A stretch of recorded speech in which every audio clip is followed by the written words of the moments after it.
के तपाईलाई थाहा छ मानिसको आँखा कति मेगापिक्सलको हुन्छ? एकछिन सोचेर अनुमान लगाउनुहोस्।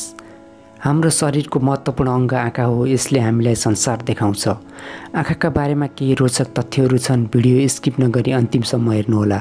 मानिसले 65% दिमाग आँखालाई सम्हाल्न परेको हुन्छ। हाम्रो आँखाले केवल 3वटा रङ मात्र देख्न सक्छ। यिनै रङहरू मिलाएर मानिसले करोडौं रङ देख्न सक्दछ। मानिसको आँखा र डिजिटल क्यामेराको तुलना गर्ने हो भने मानिसको आँखा करिब 576 मेगापिक्सलको हुन्छ। यही कारणले आँखाले कुनै कुरा तथा वस्तुलाई फोकस गर्न सक्दछ। आँखामा भएको शक्तिशाली केमिकलले धुलो तथा धुवाँहरू फिल्टर गर्न सक्दछ। आँखाको नानी जन्मिँदा जुन साइजको हुन्छ जीवनभरि त्यही साइजको रहन्छ। मानिसले एक दिनमा लगभग 11,000 पटक आँखा झिम्काउन सक्दछ। आँखाको औसत वजन 8 ग्रामको हुन्छ। हामीले सबैभन्दा धेरै कुरा आँखाको माध्यमबाट सिक्छौँ।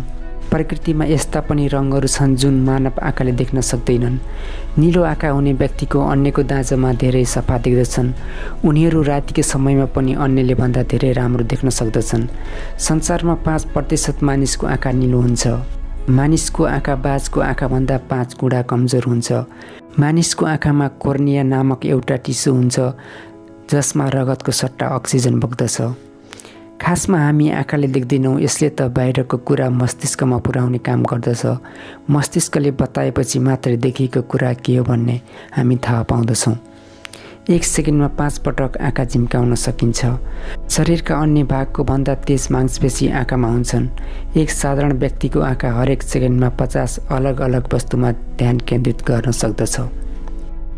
तपाईलाई यो जानकारीमूलक भिडियो कस्तो लाग्यो कमेन्ट सेक्सनमा प्रतिक्रिया अवश्य दिनुहोला। साथै विभिन्न जानकारीमूलक भिडियोहरू हेर्नको लागि हाम्रो युट्युब च्यानललाई सब्स्क्राइब गर्नुहोला।